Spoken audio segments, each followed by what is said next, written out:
And we back now. I'm about to go ahead and do the NFC North.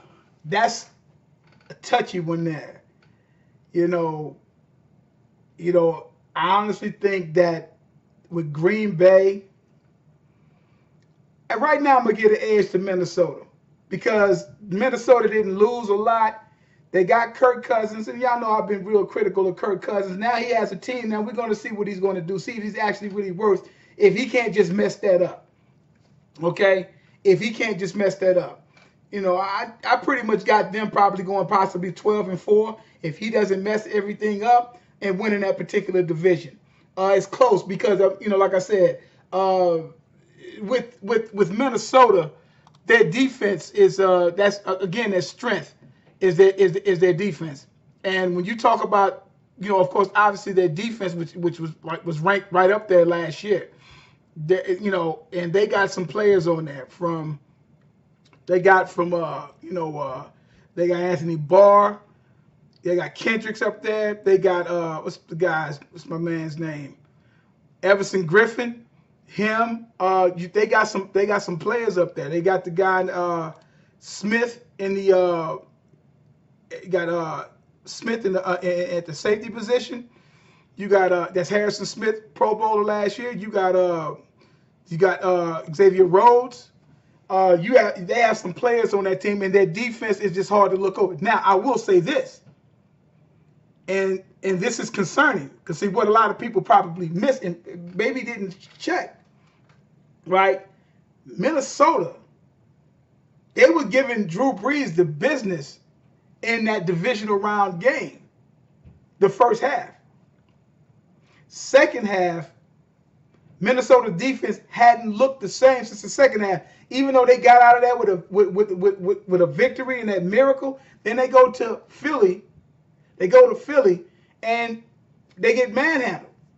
So for 6 quarters, you're talking about for 6 quarters, they gave up quite a few points in 6 quarters. You know what I'm saying? And so so that's something that has to be held in account because that's something you got to look at because that might carry on to somebody might have been able to see something and exploit that. Now, them some of the same guys is basically going to be coming back, but that's something that kind of concerns me a little bit because I don't see a defense just falling off the cliff basically the way that they did. With them falling off the cliff, I just I don't get how a lot of that end up happening with a team that was ranked so high, that during last year, during all the year, and they just and they lose it like that. It just pretty much it was just kind of dumbfounding to me on how that basically went. And so when you get into it or that whole situation on what happened in so many ways, it's just like you don't understand what happened. Now, how does a defense be so dominant and great during the season and then in 6 quarters ends up giving up? I don't know. They gave up a lot of points. Let me see here. They gave up in the second half alone, literally they gave up. They didn't give up any points in the first part. It was 17-0, and then next thing you know, they ended up giving up basically, 24 points, and then of course that miracle came up in the second half. Drew Brees just killed them. Now, if you go into when you go into that that's 24 points that they gave up. Then when you go into that of the game when they played Philly, when they played Philly, it's like the same thing. It's like they go and play Philly 7-7 in the first quarter. By the second quarter, by the second, third, fourth, all the way so from the second quarter, they gave up 17 points. Then they gave up 7 points in the third quarter. And 7 points, they gave up 38 points. So if you look at that and how that's done, that's something that should worry some people. If I'm a Minnesota fan, that would worry me because you're talking about basically And that from the other half, which was 24 points, 24 points plus 38 that they scored on them, that was 62 points in about what's that? 2, 3, 4, 5, in five, more or less 5 quarters. Because they scored 17, got 17 scored on them in the second in the second half. So so it was 17. So the game was basically literally over with. So that would bother me a little bit with them. But so if you have Kirk Cousins and all them guys, and like I said, we'll see what happens. But my main concern about them at this particular point is is that, like I said, is going to be the health of to me of their rookie running back that was starting is Cook. I really want to see what he's going to do with Dalvin Cook. He gets in there, he's going to help Kirk Cousins out a lot. But Kirk Cousins, he got a key to a Mercedes-Benz. He shouldn't mess it up. They should win that division. We'll see what he does, though. Second, obviously, second, I'm going to that of the Green Bay Packers. Like I said, with Minnesota 12-4. I'm picking 11-5 for Green Bay. They got to get stuff together. Aaron Rodgers got to get back. He got to get familiar with some of his wide receivers and all these guys. You got Jimmy Graham. You still got some of the same guys up that's blocking for you. Hopefully, them guys can do a lot better job than what they have been doing for him. Still got Cobb if he can sit up there and stay healthy. If he stays healthy and everything. Running back is always going to be an issue with them, and I still don't get why they don't never really go out and get some type of decent running back with them. They got Jamal Williams. We'll see what happens with him out of BYU. We'll see what happens with this guy. But there, you got Devontae Adams. That's their bread and butter. This is going to be his year. This is going to be last year kind of a breakout year. He's supposed to be a Pro Bowler. He's supposed to be, getting up there trying to become an All-Pro this year. This year will be his year. So we'll see what happens. Offense is never going to be an issue in Green Bay because as long as they got Rodgers, they're going to be able to score. Their problem is defense.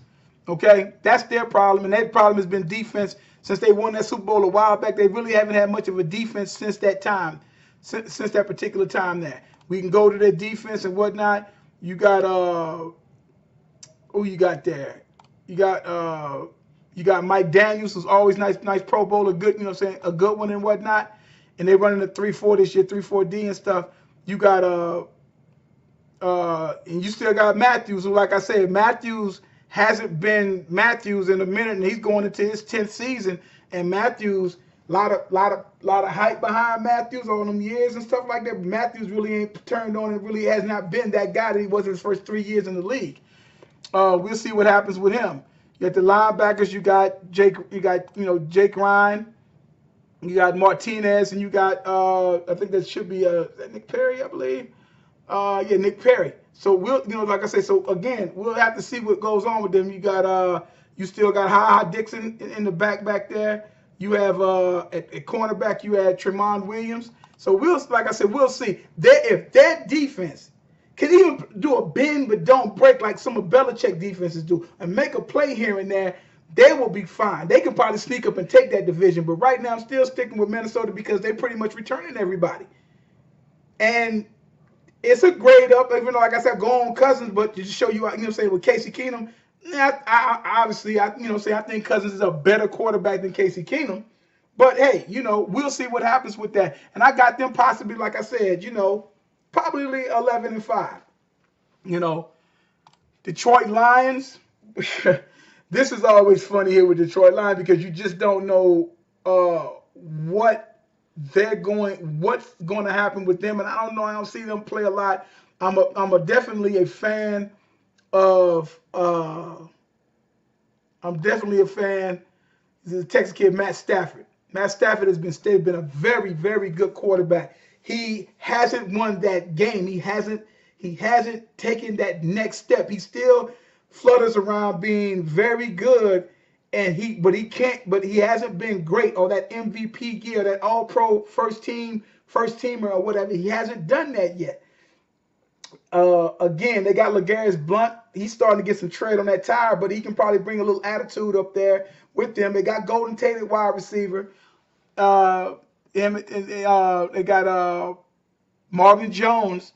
The other wide receiver, he's a nice receiver and everything. So they can move the ball and it might score a couple of points. Again, defense is always going to be pretty much the issue with Detroit in my opinion. Always.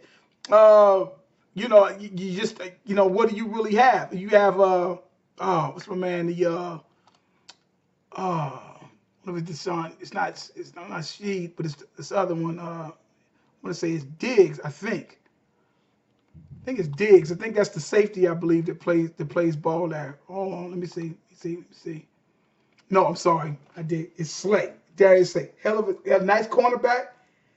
Nice cornerback in the 6th season. You know, he's kind of like one of their best. He's pretty much their best defensive player. So we'll see what happens, man. Like I say, with them possibly like not on some 9-7, possibly with them 9-7. You know, they might sneak up and get somebody. I don't know, man. But like I said, they have to take that next step. And I just, I don't really see them making the playoffs or anything like that at this particular time in so many ways. I don't really see them doing that. You go to Chicago Bears, not much to really say with Chicago Bears. Like I said, I was real, critical of the Bears even getting Trubisky, but that's their guy. I guess he did a few things here and there. The best thing that they got going for them, hands down, in my opinion, is Jordan Howard. 1,122 yards and 9 touchdowns last year. Nice back, real nice back. 6 foot 224. He can move those chains and everything. And like I said, I don't have a lot to say about really with Chicago because Chicago has not really been anything that you've even taken in consideration just because of just because of the ineptitude of them not doing anything for a while now. But they got some players. We'll see what Mr. Trubisky I can see why they got him, but at the same time, we'll see if he's the answer to that question because like I said, you got Allen Robinson, that wide receiver, and you got Taylor Gabriel. So we'll see what they're dealing with, man. We'll definitely have to see what they're dealing with because I don't really see it, and I just see them maybe 7-9, possibly 8-8 or whatever. But maybe hitting 500. But we'll have to see what happens with them. It's still an open book up on them guys and everything with them on offense because you just don't know what the guy. Like I said, but the one constant is Howard. He definitely is the Jordan Howard. He definitely has been doing his thing there. Playing that running back position, and I really like it. I like his game a lot. Defense, big thing. They went out and got, they went out and ended up coming up with, of course, Khalil Mack out of nowhere. So we'll see what happens with this whole thing. That's a big step. They got a few players, I think. They got Danny Trevathan.